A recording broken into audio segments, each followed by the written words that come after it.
Happy Sunday to you. Happy laughter to you. Today is such a beautiful day. I think it's actually a wonderful day for falling in love with laughter. Jesus said we must become as children to enter the kingdom of God, which I think of as the kingdom of love, the higher energy vibration. What did Jesus mean? We must become as children. Maybe he meant we need to laugh more, because research shows that 5 children laugh an average of 300 times a day. And adults, what do you think? What's your number? 17. The adults laugh 17 times in a day, where children laugh 300. Quite a difference. But laughter in church, you might be asking, isn't church supposed to be somber and reverent and maybe just a little uncomfortable as we are confronted about our sinning ways? No, not in this church, not in this faith. We are Unitarian Universalists. In a way, laughter is our prayer. Laughter is our way of saying thank you to God, the universe, for this amazing, crazy, unpredictable, and fun adventure called life. So if it's true that laughter is a way to become as children so we can enter the kingdom of love, I believe we, as you use, stand a particularly good chance of doing so. Why? Because even though we support you in finding your own path here, we do want to argue with you about it. And we want you to argue with us about our beliefs. How crazy is that? What other church do you know that encourages members to say good-heartedly to each other, "What? You believe what? Explain that to me." It's beautiful.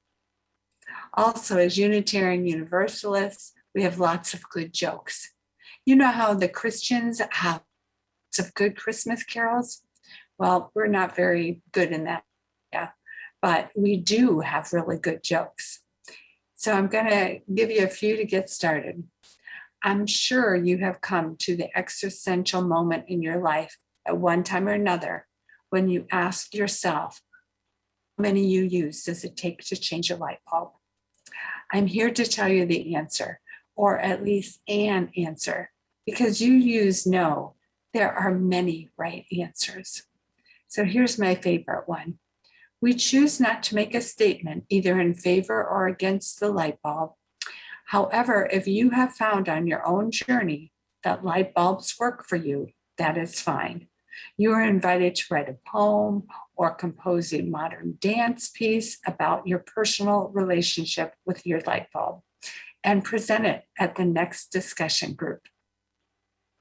Because what do you get when you to UU with a Jehovah's Witness? Someone who goes door to door looking for a discussion because we like to talk. So who are we? We are the people who pray to whom it may concern and believe at most there is only one God, open to everyone. For the members of any religion, a few doubts are normal. To have many doubts, however, is a crisis in faith. To have constant doubts is a conversion to Unitarian Universalism. Then there was this little Unitarian Universalist girl sitting on the curb in front of her house, looking sad. A neighbor happened upon her and asked her why she was so sad. The little girl replied, "My kitty cat died." The neighbor, trying to be helpful and comforting, said to the little girl, "I know you're sad, but know this, right now your kitty cat is with Jesus." The girl crinkled her nose for a second and replied, "What would Jesus want with a dead cat?" And one more. A Baptist clergy was walking down the street when he came upon a group of Unitarian Universalist boys, all of them between the ages of 10 and 12. They surrounded the dog. Concerned that the boys might be hurting it, he went over and asked, "What are you doing with this dog?" One of the boys replied, "This dog is an old stray. We all want him, but only one of us can take it home. So we've decided that whoever can tell the biggest lie will get to keep the dog." The Reverend was taken aback. "You boys should not be having contests telling lies," he then launched into a 10-minute sermon against lying, beginning with, "Don't you boys know that lying is a sin?" and ending triumphantly with, "Why, when I was your age, I never told a lie." There was dead silence. Just as the Reverend was beginning to think he had gotten through to them, the youngest boy did a deep sigh and said, "All right, he gets the dog." So why laugh? Well, there are lots of good reasons. To begin with, it loosens up things a bit. It's like when you get congestion in your chest and you take an expectorant and it loosens up all that phlegm in your chest. Laughter does that. With all the hard stuff built up on our heart, it shakes it loose. It gets rid of it so love can easily flow in and out. I want to tell you the story of the Heihokas. The Heihokas were the holy fools named by the Plains Indians. Joseph Brown describes the function of the Heihoka this way. A Heihoka is one who has the obligation to do things in ways which break with traditional norms. Sometimes their actions are humorous, and sometimes it will take people out of their everyday routines. To break through the habitual enables one to take some distance, to step back, to be fully present, and to see things on a higher level. So the Heihokas do all sorts of strange things. They do things upside down and backwards, just like Silly Sally. Sometimes they might their tent with the poles on the outside of the covering. Or when they sit in the teepee, they do it upside down with their feet in the air, lying with their backs on the ground. And of course, this makes people laugh. Everything is done in reverse or in some kind of shocking manner. I think the Heihokas understood there's no access to deeper spirituality if there's not an opening force of laughter. It tends to open the heart for receiving a greater value than that of this world. I love that. Laughter opens the heart for receiving a greater value than that of this world.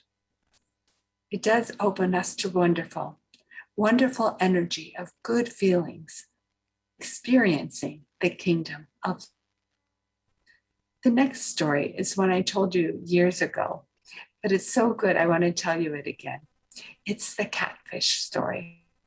I don't know if you've seen the movie Catfish, but it's definitely worth seeing. You will laugh and be amazed. It is a documentary where two guys decide to film the life of one of their brothers. One day, as the brother gets on Facebook, he gets a friend request from a little girl across the country. He accepts. She sends him a picture of a painting that she made, and it's beautiful. The relationship develops over time, where the guy friends the little girl's mom too, then an older sister, a cousin, a friend of a friend, etc. As fate would have it, the guy falls in love with the older sister. They talk on the phone. They begin to Facebook every day. They write love letters to each other via snail mail.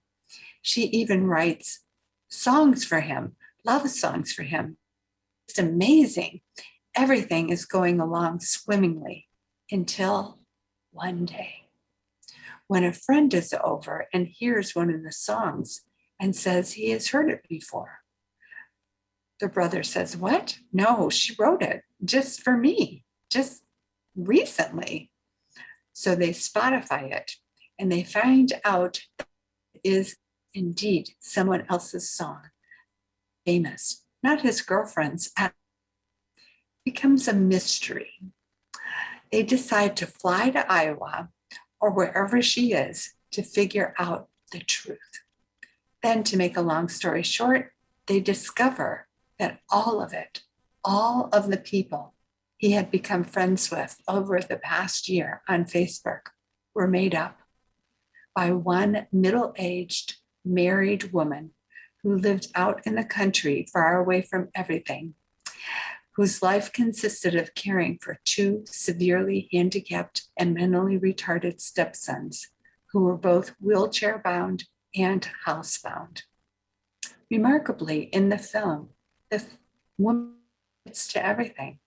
They ask her why she did it, and she explains it gave her a little piece of joy each day. When they ask her husband what he thought about the whole thing, he said, "Well, my wife's a catfish." He then explained that back in the day, when huge containers full of large live tuna were shipped from the US to China, they arrived very lethargic and their meat was mushy. Someone discovered, though, that if you throw in a catfish or two, the tuna would become active and alert, arriving in China in tip-top shape and with delicious meat, not mushy at all. And that's how laughter is. It's like a catfish. It keeps our lives from becoming mushy. It makes life more interesting, happier, joyful. It makes us healthier too. As in Norman Cousins' case, Norman Cousins was an American journalist who at 49 years old was given a few months to live in 1964. He was diagnosed with ankylosing spondylitis, a rare disease of connective tissues. He was told by a doctor who was a friend of his that he had a 1 in 500 chance of survival. He was told to get his life in order. But Cousins would have nothing of that. Instead, he decided to heal his illness with laughter. He began watching comedies where he laughed and laughed out loud. He found that 10 minutes of boisterous laughter allowed him to have at least 2 hours of pain-free sleep. He started getting better, and he slowly regained the use of his limbs and came to believe that laughter really is the best medicine. He comedies and comedians for hours every day, Candid Camera, The Lucy Show, and the Marx Brothers.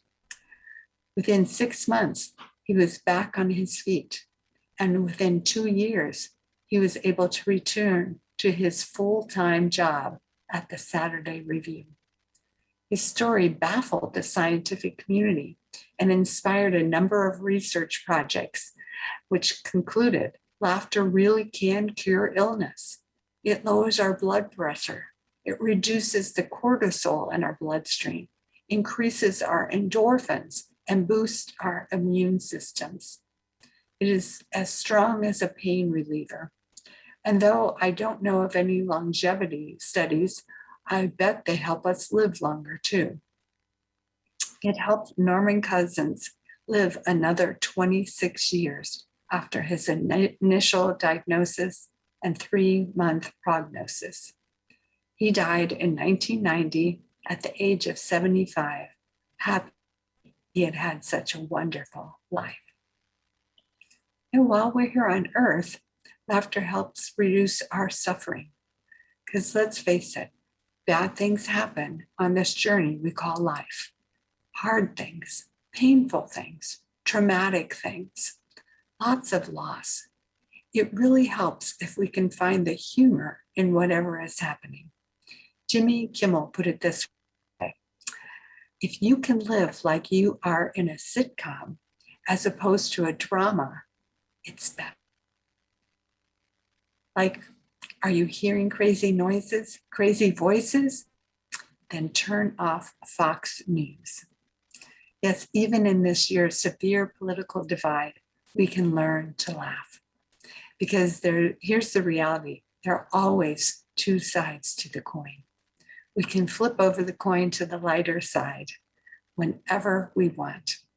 I tell my clients to let themselves grieve, but then to change the radio station when they need a break from that and find something to laugh at. I'm reminded of a scene from the Radio Music Theater where the uncle has just lost his wife and is supposed to play Santa Claus the next day for the family. He's so depressed, though. The most he can manage is this one little, oh. The new nephew is alarmed, and he said, "Uncle, you have to ramp it up. I mean, you have to ramp it way up." Then he says, "Look on the bright side, Uncle. It's a one-time deal. You'll never have to go through her dying again." To which the Santa screams out in agony and leaves the stage, and the audience all laughs.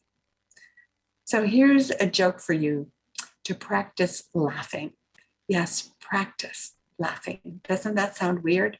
I think it does. But the truth is, if we are going to get to 300 laughs a day, to become like children, to enter the kingdom of love, some of those laughs are going to have to be done on purpose. Like you can practice laughing out loud in your car. People see you and think you're crazy, which may make you laugh even more. The reality is, even fake laughing has the same healing effect on our bodies. So practice laughing. I like to do this when I'm at home by myself in front of my computer. I laugh and I laugh and I laugh, and it feels good. It's silly, but good. There's an actual medical study out of Stanford Medical School where it found that laughing out loud 200 times a day is actually good exercise for the abdomen, equivalent to 10 minutes of rowing, which is incredible to me. So if you want to develop your core, your abdomen, practice laughing. From this study, the university developed laughter clubs where seriously people sit around and tell each other jokes so they can laugh. There are laughter clubs here in Houston too. You can find them on the internet. Then there's laughter yoga, also developed to include laughing, singing, dancing, playing, and chanting. So if you're brave and you don't mind being laughed at, you can practice out loud right now, wherever you are. If you're sitting in Starbucks or at home, just practice laughing out loud. Because sometimes I tell jokes and they're dumb. And sometimes that's enough to make someone laugh. A lot of times I can't really remember the whole joke. Very excited to tell you the joke. And then I realize I don't remember the punchline. And so I say that out loud, and it usually brings a laugh. So here we go. A UURE teacher asked a little girl, "Can you tell us what happened on Easter Sunday?" The little girl, of course, knows the answer and is very excited to share. "Yes," she said, "that's when Jesus rolled back the stone, walked outside, and saw his shadow. So now we have 6 more weeks of winter." I asked my own son when he was about 10 years old if he knew who Paul was in the Bible. He answered, "Paul McCartney?" I said, "No." Try again. He said, "Okay, how about Paul Newman? You know that guy in Butch Cassidy and Sundance Kid?" That's when I started to suspect I had left out maybe just a few important details in his religious education. What about the sign at a UU church that read, Bible study after services today. Bring your own Bible and your own pair of scissors. Then there's Garrison Keeler of Lake Wobegon fame, who loves to make fun of Unitarian Universalists. And we say thank you because he is the best advertisement for our faith. We're thrilled that at least someone knows that we exist. He tells the folks of Lake Wobegon, who have satellite dishes that get over 500 channels on their TVs, including the fishing channel and the Unitarian channel, which is what the fishing channel would look like if they didn't actually put the fish hooks and lines in the water, but they just sat around and discussed whether or not there really are fish. The 13th century French surgeon Henri de Mondeville wrote, "Let the surgeon take care to regulate the whole regimen of the patient's life for joy and happiness, allowing his relatives and special friends to cheer him up by having someone tell him jokes." I think I told you when I was in the worst part of my cancer treatment, my youngest son, Eric, would come into my room and stand at the end of the bed and tell me jokes downloaded from the internet. He said, "Mom, you've got to laugh to get better." So he laughed and laughed. And look, he was right. I'm better. And here are just a few more hints to see if you are a UU. You might be a UU if you've ever been in an argument over whether or not breast milk is vegan. You might be a UU if you are unsure about the gender of God. You might be a UU if you sent more money to the Sierra Club last year than you spent on your mother's Christmas present. You might be a UU if your child says to you before eating dinner at a friend's house, "I'll remember to say my pleases and thank yous, but I don't want to say that dinner Pledge of Allegiance." And finally, you might be a UU if you know at least two people who were upset that trees had to be cut down in order to build our church. Well, there you have it. I'm not the best joke teller. My kids just usually shake their heads or roll their eyes when I tell a joke. So you can't count on me for the 300 laughs that you need today. But you can Google joke of the day. You can look for the absurd, watch a funny movie, sign up for a comedy show. When was the last time you went to a comedy show or even watched a comedy show? One of my favorites is Jerry Seinfeld's relatively new show, Comedians in Cars with Coffee. He picks up a comedian in one of his fancy cars. He's a car collector. And he, in one of his episodes, picks up Barack Obama at the White House. And he gets in the car and they drive down to the gate and the guard is there. And Jerry says to the guard, "Please open the gate. We're going to go out and take this for a spin." And the guard says, "I can't let you do that. No, I'm sorry."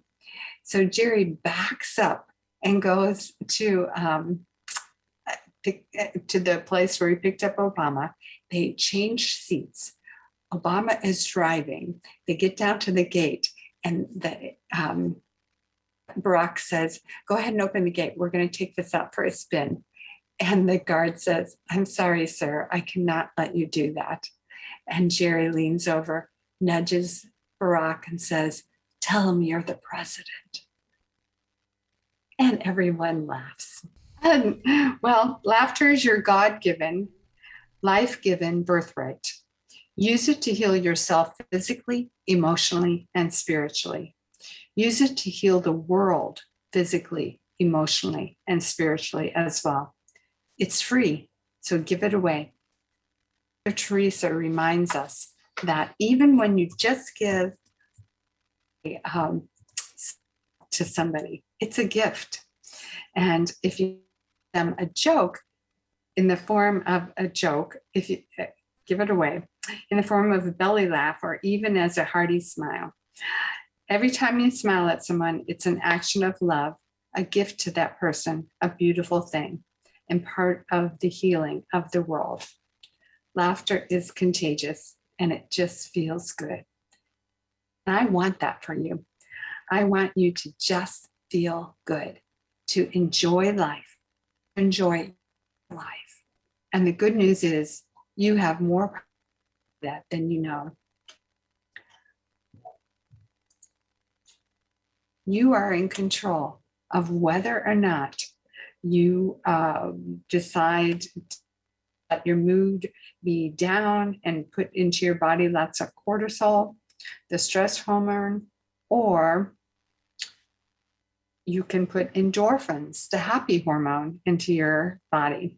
Endorphins make us feel better, improve our mood, increase our pleasure, and minimize our pain.